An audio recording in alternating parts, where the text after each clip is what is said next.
7 रङ एउटै आकृति, हरेक दिन फरक प्रस्तुति। कार्यक्रम इन्द्रेणी।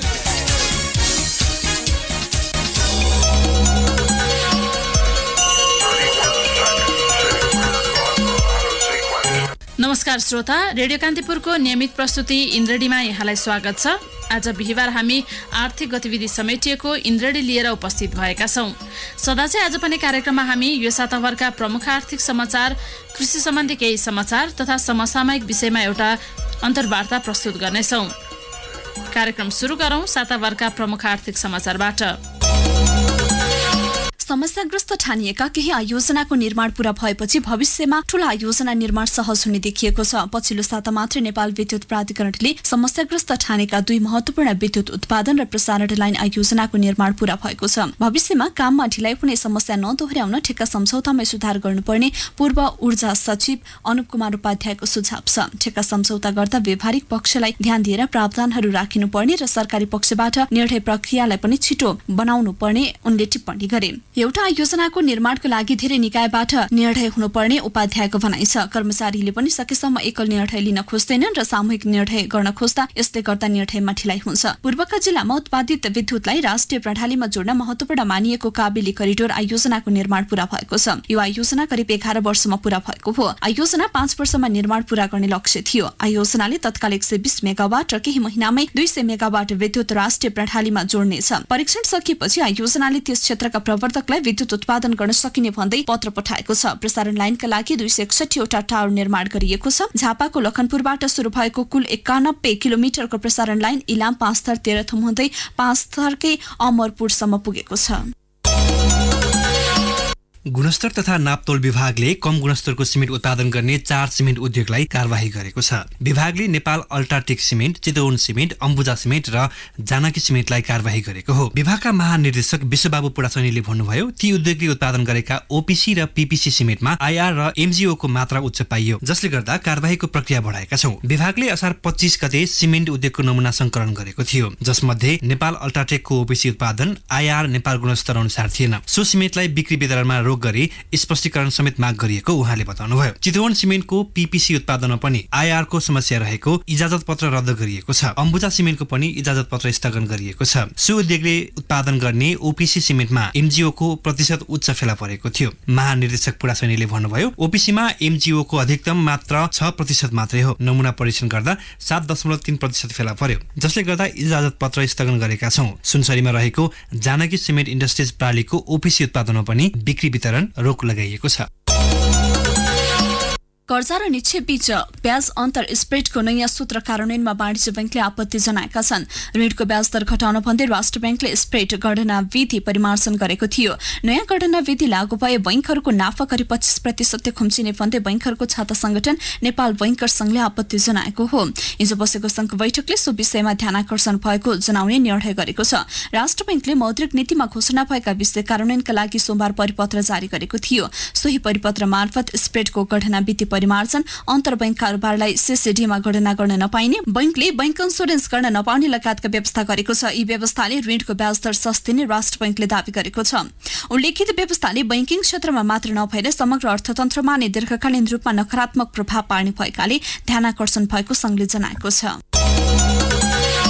सांघाई समूहसँग सम्झौता रद्द गरी नेपाल चिया विकास निगम अन्तर्गत चिया बगान आफूलाई चलाउन दिन स्थानीय तहहरूले संघीय सरकारसँग प्रस्ताव गरेका छन्। निगमका चिया बगानले 20 वर्ष यता व्यावसायिक भूमि र सम्पत्ति कर नतिर्दा राज्यलाई झण्डै 1 अर्ब रुपैयाँ नोक्सानी भएको उल्लेख गर्दै इलामका सूर्योदय, माई र इलाम नगरपालिकाले सम्झौता रद्द गर्न माग गरेका हुन्। कन्याम चिया बगान रहेको सूर्योदय नगरपालिकाका प्रमुख रणबहादुर राईले निगमले कर र शुल्क बाहेक सेवा शर्त समेत पालना नगरेको बताउनुभयो। उहाँले भन्नुभयो, बदलिँदो परिस्थिति र राजनीतिक पद्धतिमा समेत सांघाई समूहले स्थानीय तहको जिम्मेवारी बारे जानकारी राख्न नसक्दा स्थिति सहज भएको छ। स्थानीय तहको आवश्यकता सांघाई ग्रुपलाई छैन भने हामीलाई पनि यो ग्रुपको आवश्यकता छैन। उहाँले कन्याम चिया बगान पर्यटकीय आकर्षणको प्रतिशबिन्दु भएर पनि स्थानीय तहलाई फाइदा नभएको बताउनुभयो। नगर प्रमुख राईले भन्नुभयो, सूर्योदय नगरपालिकाको निर्णय, आदेश र अधिकार पत्रको प्रमाणीकरण नियमावली 2074 को नियम 3 को 1 बमोजिम कन्याम चिया बगानलाई निजीकरणबाट फिर्ता गरी नगरपालिकाद्वारा सञ्चालनका लागि संघीय सरकारमा प्रस्ताव गर्न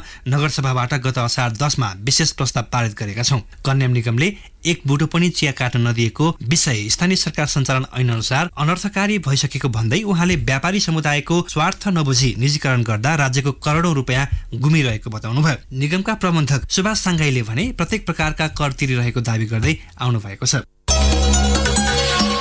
संस्कृति पर्यटन तथा नागरिक उड्डयन मन्त्री योगेश भट्टराईले 40 अर्ब ऋणमा डुबेको राष्ट्रिय ध्वजवाहक नेपाल वायु सेवा निगमको सुधारलाई प्राथमिकता दिनुभएको छ। पदभार सम्हालेको 8औं दिन हिजो उहाँले पूर्व पर्यटन सचिव सुशील घिमिरेको संयोजकत्वमा कार्यदल गठन गर्नुभएको छ। यसले निगम सुधारका लागि विस्तृत अध्ययन गरी भदौ 22 सम्म मन्त्री भट्टराईलाई प्रतिवेदन बुझाउनेछ। भट्टराईले सञ्चारकर्मीसँग भन्नुभयो, यति बेला सबैभन्दा हटकेक नेपाल वायु सेवा निगम हो। मैले पदभार ग्रहण गरेकै दिन साँझ वाह नेपाल एयरलाइन्स बनाउँछु भनेको थिएँ, त्यो गर्नकै निम्ति आएको हो। एक सातामा सर्वाधिक बैठक र छलफल नेपाल एयरलाइन्सकै बारेमा भएको उहाँले बताउनुभयो। यी 7 दिन सबैभन्दा धेरै निगम र निगम सम्बन्ध मान्छेसँग मिटिङ गरे यसको भेन्टिलेसन कहीँ न कहीँ खोल्नै पर्छ, कहाँबाट खोल्न सकिन्छ भनेर खोजिरहेको छु। कार्यदलले निगम सुधारका लागि हालसम्मका सबै प्रतिवेदनको अध्ययन र विश्लेषण गर्नुपर्ने मन्त्रीपालिका प्रवक्ता सहसचिव घनश्याम उपाध्यायले बताउनुभयो।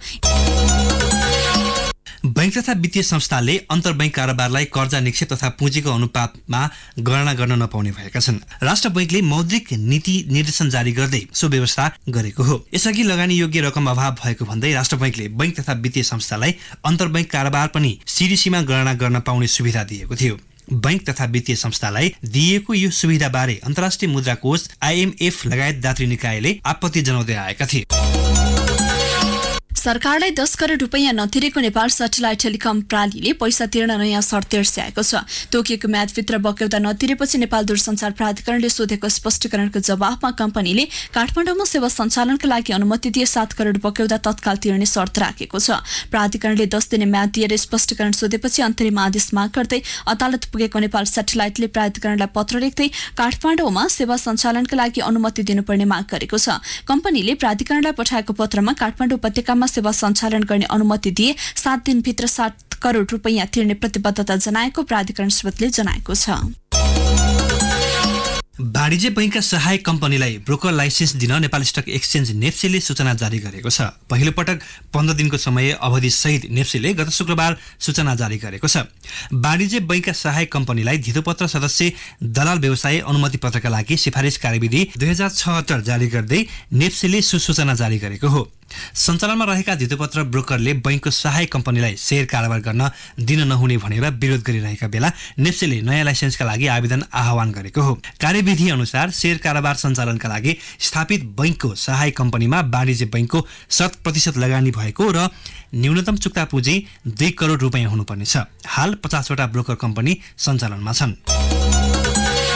एक वर्षमा प्रति व्यक्ति विद्युत खपत 38% बढेको ऊर्जा मन्त्रालयले जनाएको छ। गत आर्थिक वर्षमा प्रति व्यक्ति विद्युत खपत 38 किलोवाट प्रति घण्टाले बढेको मन्त्रालयले सार्वजनिक गरेको तथ्याङ्कमा उल्लेख छ। आर्थिक वर्ष 2075-76 मा प्रति व्यक्ति विद्युत खपत 177 किलोवाट घण्टा भएकोमा आर्थिक वर्षको अन्त्यमा 245 किलोवाट घण्टा पुगेको मन्त्रालयले जनाएको छ। गत आर्थिक वर्षमा प्रति व्यक्ति विद्युत खपत 250 किलोवाट घण्टा पुर्याउने लक्ष्य मन्त्रालयले राखेको थियो। सुन्दै हुनुहुन्थ्यो साताभरका प्रमुख आर्थिक समाचार। कार्यक्रममा अब प्रस्तुत छ कृषि सम्बन्धी केही समाचारहरू।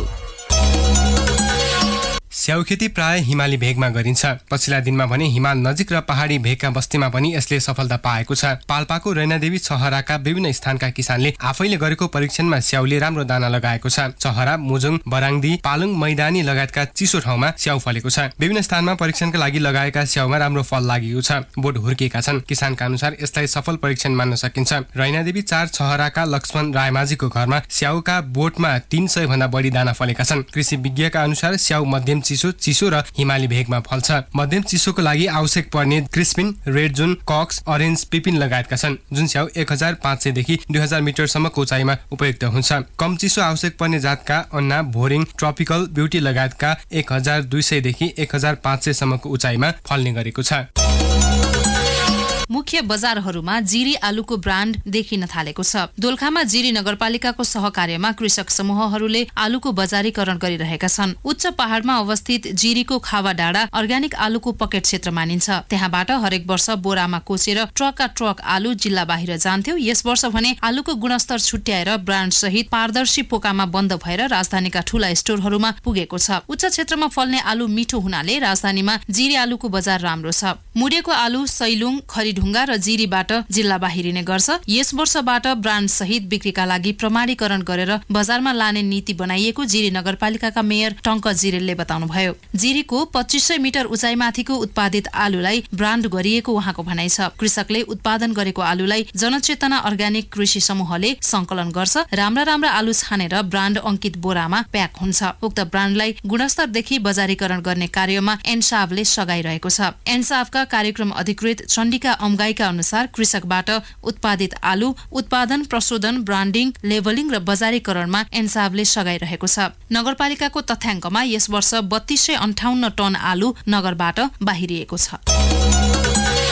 तरकारी बिउको पकेट क्षेत्र मानिएको म्याग्दीबाटै उत्पादन घट्न थालेको छ। रायो साग, केराउ, सिमी, काँक्रो, मुला लगायतका दर्जन बढी तरकारी र मकै तथा गहुँ जस्ता अन्नबालीको बिउ उत्पादनमा कमी आएको हो। कृषि ज्ञान केन्द्रका बालीविज्ञ भोज बहादुर थापाले कर्मचारी र कार्यक्रम व्यवस्थापनको अलमलले बिउको बजार व्यवस्थापनमा समस्या भएको बताउनुभयो। विज्ञ भोज बहादुर थापाका अनुसार आर्थिक वर्ष 2075-76 मा म्याग्दीबाट मार्फा चौडा पाती सागको बिउ 26 क्विन्टल, मनोकामना राय सागको 4 क्विन्टल, केराउको 3 क्विन्टल, बकुल्लाको 2 क्विन्टल, सिमीको 3.5 क्विन्टल, काँक्रोको 2 क्विन्टल बिउ निकासी भएको छ। मकैको 35 क्विन्टल र गहुँको 86 क्विन्टल बिउ निकासी भएको छ। यो आँकडा अघिल्लो 3 वर्षको भन्दा 2 गुणाले थोरै हो। ज्ञान केन्द्रका अनुसार अहिले उत्पादन भएको तरकारीको बिउ 4 वर्ष अघिको उत्पादनको 1/3 मात्र हो।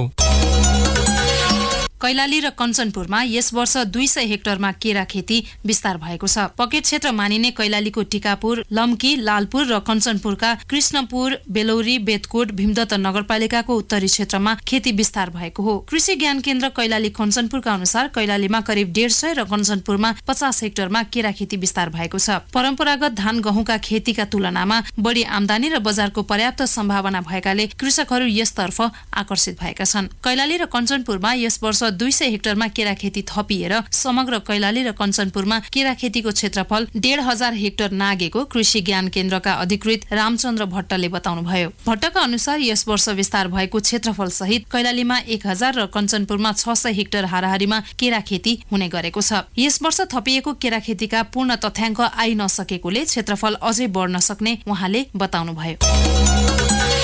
जाजरकोटको छेडागाड नगरपालिका 12 सिरुगाडका मानबहादुर खत्री नर्सरी सञ्चालक हुन्। खत्रीले 24 वर्षदेखि घर छेउमा सञ्चालन गरेको नर्सरी उद्योगबाट वार्षिक 25 लाख रुपैयाँसम्म आमदानी हुने गरेको छ। उनले गत वर्ष विभिन्न जातका 78,000 बिरुवा बेचेर आमदानी बढाएका हुन्। विभिन्न प्रजातिका बिरुवा जिल्लामै उत्पादन भएपछि बाहिरी जिल्लाबाट ल्याउनु पर्ने बाध्यता अन्त्य भएको छ। उनको नर्सरीमा ओखर, कागती, सुन्तला, अनार, टिमुर, बकाइनो, काउलो, चिउरीका करिब 1 लाख बिरुवा उत्पादन हुने गरेको छ। 24 वर्ष अघि 15,000 रुपैयाँमा सुरु गरेको नर्सरीबाट वार्षिक 25 लाख रुपैयाँ आमदानी हुने गरेको उनले बताए। खत्रीको नर्सरी उद्योगले जिल्लामै किसान तथा विभिन्न संघ संस्थालाई बिरुवा किन्न सहज भएको छ। बिरुवा उत्पादनबाट आमदानी गर्ने खत्री एक्ला होइनन्। उनी जस्तै जिल्लाका दर्जन किसानले नर्सरी सञ्चालन गरेका छन्। नलगाड नगरपालिका 5 खलचौरका केश बहादुर रावलले पनि गत वर्ष नर्सरीमा बिरुवा उत्पादन गरी 7 लाख रुपैयाँ आमदानी गरे। रावलले नर्सरीसँगै मौरी पालनबाट पनि आमदानी गरिरहेका छन्। उनीसँग अहिले 50 घार मौरी छन्। उनले मौरी मह बेचेर गत वर्ष